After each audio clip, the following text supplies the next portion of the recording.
Hey everyone, thanks for joining. Today I will be speaking with Jason Sheron. He is the owner and broker at Home Loans Inc. And we are going to be talking about the different ways you can get a mortgage, whether it's through a broker or a banker, and it's a very informative kind of mortgages 101.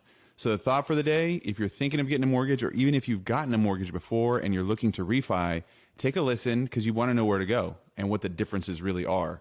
And the action, if you do think that you need to refi or you are wanting to get a mortgage, make sure that you go to the right place so you get the best rate and take advantage of what's out there.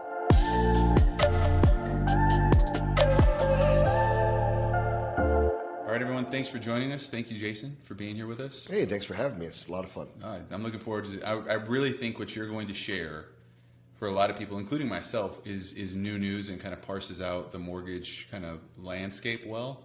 But just to give your credibility some cred, so people are like, why would I listen to him? Tell us about yourself and your company and what you do exactly. Sure, I appreciate it. I hope I'm helpful. I am the broker and owner of Home Loans Inc. We're a small little boutique mortgage broker here in Charleston, South Carolina. I've owned my own company for 3.5 years. I've been in the mortgage industry for 6.5, almost 7 years. Before that, I was in the Navy for 20 years.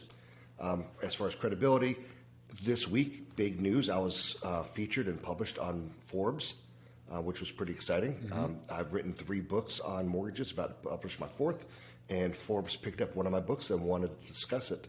And it was about VA loans.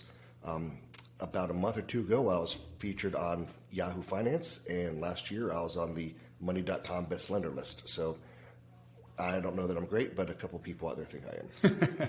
I've got some people that I know that like you too. So thank you. I wanted to get you in here to really talk about one of the things, just from the basic standpoint, like all the different ways that people can go about getting loans. I think a lot of times we don't even know what all the options are. So can we just start with the basics and give me the landscape of, I'm going to get a mortgage, what happens? I know I need to put some money down.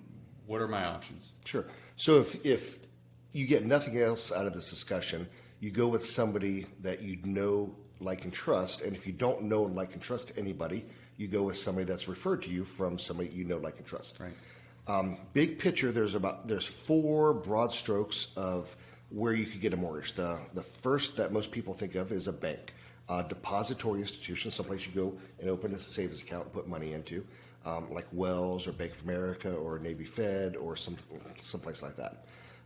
Those loan officers tend to be low compensation, and I joke around, say do you want fries with that mortgage? They're taking the walk-in business.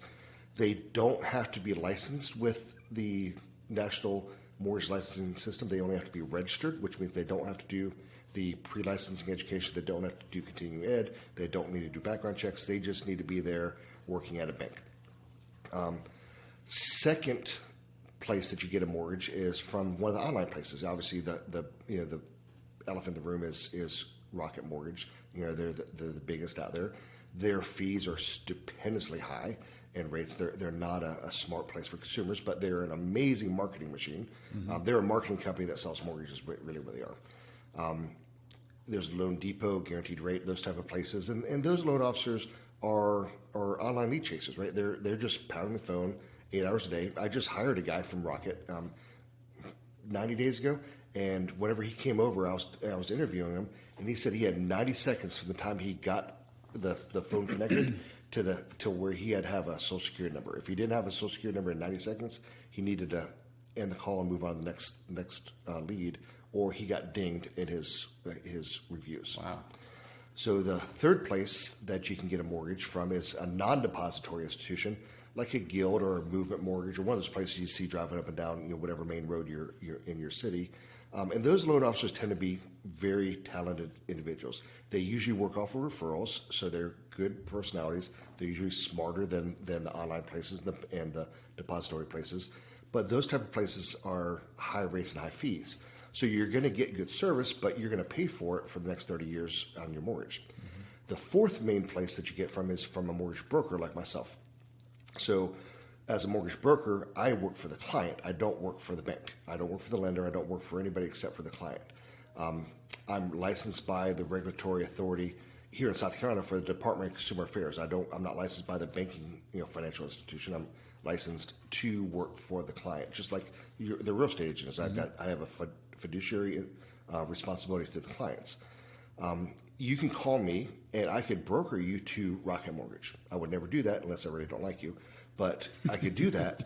And that same day that you call me to get a rate from Rocket, you could call Rocket and get a rate from them, and it will be cheaper through me as a broker.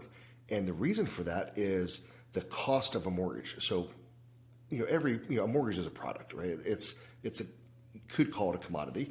You can't put your hands on it, but it is a thing that has value. A mortgage, when it gets sold, has value.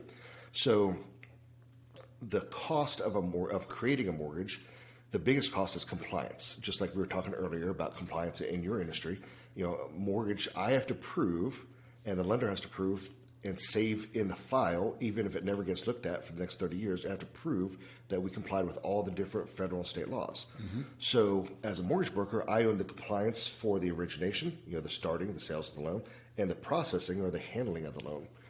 The lender owns the compliance part for the underwriting and for the closing funding. So using a broker, the lender's cost just got cut in half for that mortgage. So therefore, the rates and the pricing and the fees are significantly lower for the same lender going through a wholesale broker than going directly to their retail arm. Gotcha. So really, when you're looking at these four different pieces, and I do want to come back to fees because you say they have high fees. I want to hear kind of where that band is. But you really have like your banks that I think people go there. It's like a one-stop shop. I got my my cash there. I kind of matriculate up to having some investments there. Oh, I need a mortgage. I get my mortgage there, and it's just easy, And so you just kind of fall into it. And to your point, when you were saying that, it almost made me think that's how those robo loans happened in 2007 and 8 that caused so much of the meltdown because they're just turning for sure. Mortgages. I get it. So there's not a lot of thought that kind of goes into it. It's just more of a process. With regards to, and then you look at like the online ones, it's similar because it's just a lead farm, from an online thing. I understand that too.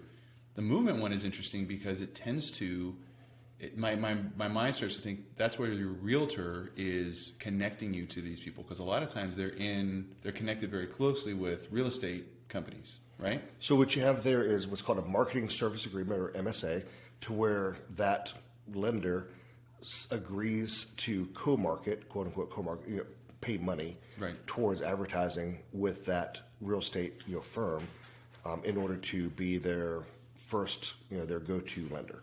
Right. Got it. Okay. So you really kind of have it's a little, because what I'm trying to parse out is that when you get all the way to the bottom, you have true independence. Yes. And you can go anywhere you want. And you could say, hey, like you said, I'll send you to Quicken. It would cost more. So that's why you probably wouldn't. But you could, if you wanted to, go anywhere. It's a little bit of a double-edged sword because you could go anywhere, but then you also have the obligation, the fiduciary duty, to then make sure that what you're doing is right. So you got to have a little bit more knowledge, and that's where the compliance comes in that you're talking about to know kind of what. You're 100% right on that. The next level of detail above that is understanding the client's particular scenario and what that lender likes. So like I have the ability to broker to about 54 different lenders. At any one day, I probably have loans between 6 to 8 different lenders. On any particular day you call me and say, hey, who you send it to? It depends on the client situation. Like, so let's say someone calls me and says, hey, I'm buying another investment property and I have 3 other investment properties. And you know what? I own, XYZ store down the street. That's how I make my money. Right. So you're self-employed, got, your investment property, and you've got 3 investment properties already. I'm not sending you to Freedom Mortgage. Freedom Mortgage might be the best rate that day, but Freedom Mortgage is going to screw up that mortgage and ask you for 1 billion extra documents that you don't need, and it's going to be such a painful thing, and you're going to get delayed 2 weeks to close. So I would probably send you, that type of scenario. If you've got a good credit score, I'd probably send you to wholesale mortgage. If your credit score is not great, I'd probably send you to Caliber Home Mortgage. So it just depends on that client situation where I'm going to send that loan. It's rate, and it's also, hey, how complex is that scenario? What lender has an appetite for that type of loan? Right.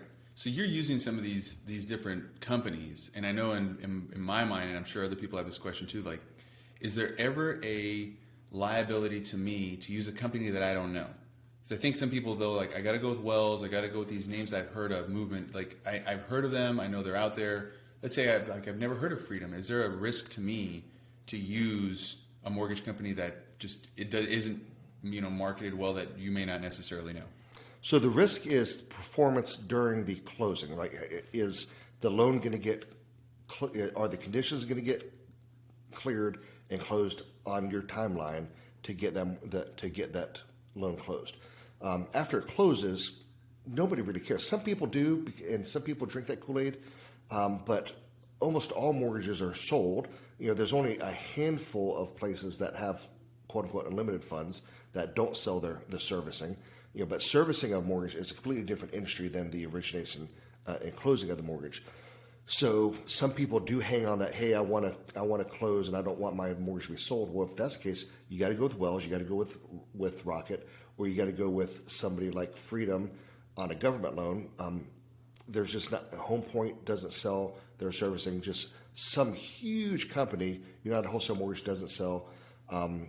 Most companies sell the servicing, and all the money comes from some investor, right? There's some investor that wants to make more money on a better rate of return on their money than the T-bill, right? So it's the type of person that invests into mortgages is generally a very conservative person that wants to make a slow, steady rate of return with minimal risk. Mm-hmm. And the T-bill is obviously the safest thing out there, but the next safest thing with a little bit more return is a mortgage-backed security.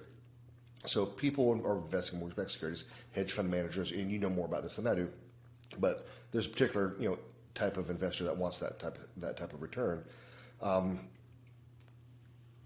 money's coming from them, but then eventually it gets bundled into a mortgage-backed security and sold on Wall Street, under a Fannie Mae or Freddie Mac or maybe a Ginnie Mae, a bond with some particular rating based on the credit score and the loan to value and all that stuff. Mm-hmm. I mean, it's all coming from an investor that's going to eventually be on Wall Street. So where it's really coming from doesn't really matter to the consumer. They just want to know, hey, am I getting a good rate? Are my fees minimal or none? And am I going to close on time? That's what really matters. And you're talking, when you say sold, it's just you go through the process with one group, whatever, Home Loans Inc., or you send them to Freedom, and then Freedom may sell it so that the person that's actually servicing the loan, meaning who you're paying for the duration of that 15 or 30 years, is not necessarily the person that put the whole loan together. That's all you're saying. Exactly, 100% correct. So then you also brought up fees. Let's talk about fees. Give me like the range. Let's just start with what the range of fees look like. If I were to go, what's the high? I shouldn't say the highest because you could throw points on there and it can get crazy. But maybe we should talk about that too. Just like what are the ranges of fees, and what do points mean, and how does it all break down from high to low? Sure. So closing cost is the most appropriate term to start with on the basic level, and that's the sum of all the third-party fees that'll be incurred to the mortgage. So that's going to be the attorney. If you're an attorney state, South Carolina is an attorney state. There's going to be a title company associated with it. Right. Usually the attorney owns a title company, but you can have title insurance and title binder and title search and that kind of stuff. Title is just making sure that you, like that house, when you own it, there's nothing out there that someone else can come in and say, I own that house. Correct. That's half of it. Half of it is, hey, are there any hidden liens? Is there anything, against that real property, as recorded in the county records? And the other part of title search is the person selling it to you do they really own it? I've had deals that fall apart where some person passed away and their kids were then selling the house, but it hadn't made it through probate, and there was no they didn't really own the house, so they couldn't have even signed the contract. I've had it to where someone passed away and it did go through probate, but it didn't go through probate correctly. So there was an ex-spouse that had an interest in the property that just had not been properly notified. So there's a lot of things that could happen in a deed and on title that could cause you issues down the line. Let's say you buy the house and the title search wasn't performed properly, and then 10 years from now, you're 10 years in a mortgage. Now you've got $100,000, $200,000 worth of equity, and someone knocks on your door, knock. Hey, this is my house. And it truly is, and that happens. I mean, I'm not saying it happens often, but that's a huge risk. So, title work, using the proper attorney, title search, title insurance is paramount. Right. Sorry, I didn't mean to deviate, but I know a lot of people have asked that question over the years. They're like, "What's this title thing?" So that little 60 seconds, I could almost like slice out and send to them. That was really helpful. Good. So you said so attorney and title are some of the big parts. The other part of closing cost will be homeowners insurance. You typically pay 1 year of homeowners insurance up front, which would be $1,000, $2,000, $3,000, depending on the policy you pick. You're also going to establish your escrow account. Escrow is to where your taxes and insurance are paid as part of your mortgage every year. And your appraisal, if your appraisal's wrapped into your closing costs. So that's the bare minimum of closing costs. Notice I didn't say anything about origination fees, lender fees, anything, underwriting fees, processing fees, anything like that. So when I set up my company, I set up to be a non-fee company. So I collect no fees, and I don't tolerate any fees from my lenders. So no origination fees, which could be 1 point or 1%. So let's say in a $400,000 house, that could be $4,000 worth of fees. Then you're going to have an underwriting fee, processing fee. That could be $500 to $1,000 is what I typically see from competitors. And the form to look at for this is loan estimate. So whenever you're getting a mortgage, you should be provided within 72 hours per federal law a loan estimate that'll itemize what the fees are. And there'll be a bunch of sections on there, and most of the sections are just estimates of third-party fees. But Section A, or Alpha, the very top left section, is the cost of the loan, or the origination charges. Okay. So points, fee, underwriting fees, that kind of stuff. And that's what matters. Okay, so when I look at that sheet, because it's really helpful for someone to understand that that's what the costs are. Yes. The bare minimum, like those you're going to have to pay those regardless. No matter where you get your mortgage done, you're going to have to pay legal, title, correct, homeowners, like those things you can't take off. But all the loan origination fees and costs, those are the things that are negotiable. Exactly. So what's that? What do those ranges look like? So I've seen them as low as $500. I've seen, like, I've got a refi right now for a gentleman that started with Rocket Mortgage, and whenever I got his loan estimate, his rate was a quarter percent higher than mine, and he had $8,000 worth of fees in Section A. It's for refinance. So they were banking on him not thinking about that, only caring what his payment was. So they were getting him a good payment, but it was costing him $8,000. It was eating up $8,000 worth of equity on his refi, which was horrible. Gotcha. Okay, so when you look at that, that's what people should really focus on. Say that one more time, so that the loan estimate, section A. Okay, perfect. And that's how you can kind of compare. Is there ever a time that it's and you could say it's because you like someone, I understand, but is there ever a time that it's more favorable not to use a broker? A refi, original purchase? So sometimes there are, depository institutions look at jumbo loans as a leading indicator or a leader to get other business. So like if someone calls me and says, "Hey Jason, I got referred to you from Joe, the real estate agent, and I've got this house I'm buying on Sullivan's Island, and it's a $2.5 million purchase. I'm going to put down $500,000, so I want $1 million loan for $2 million." I'll say, "Hey, you probably give my guy Justin a call. He works over at Bank XYZ," because they look at those type of loans as a foothold to get into credit cards and boat loans and car loans, right, and that type of stuff. So a depository institution, a big depository institution, will do a jumbo loan at a significantly lower rate.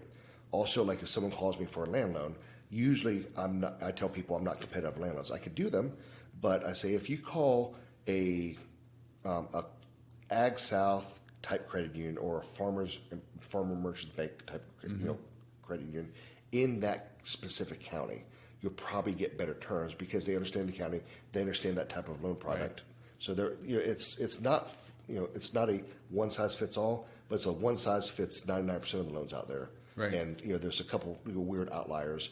Construction loans generally aren't competitive for brokers, but once you're done with construction loan, you got to refinance it to a permanent 30-year or 15-year term.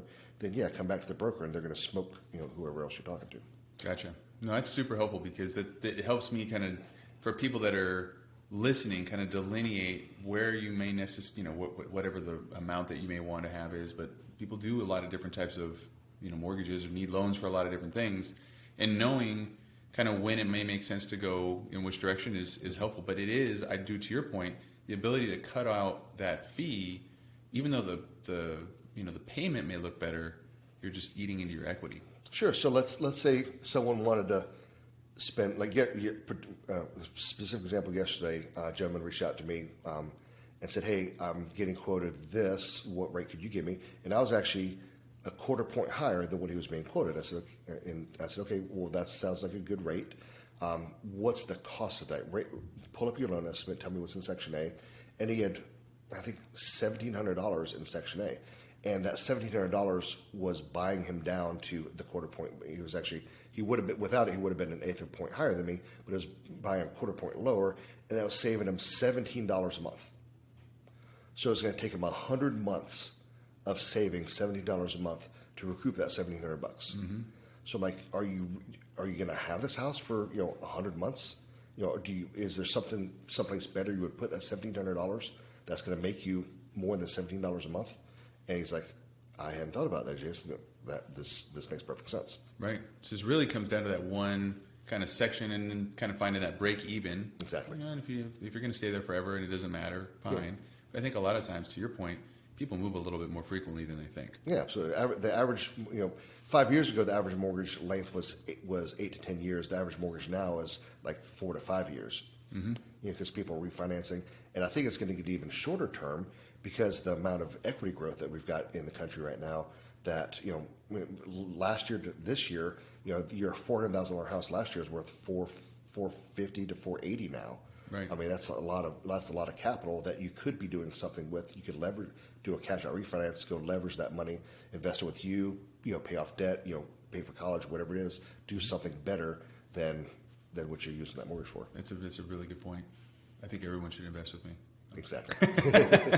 Well, I definitely appreciate your time. This is very helpful to kind of get the lay of the land, kind of where you play in it, your kind of real benefit towards, the fees and everything. It crystallized a lot more for me. I learned a lot during this call too. So, definitely appreciate your time. Absolutely. Thank you for sharing everything. Yeah, appreciate you having me. Yeah. Thank you for listening to the Thought and Action Podcast. If you enjoyed this episode, don't forget to follow the podcast and leave a review. For more information on what's going on in the world of wealth, make sure to follow Family Fortune Financial on your favorite social media platforms. I look forward to you joining again soon.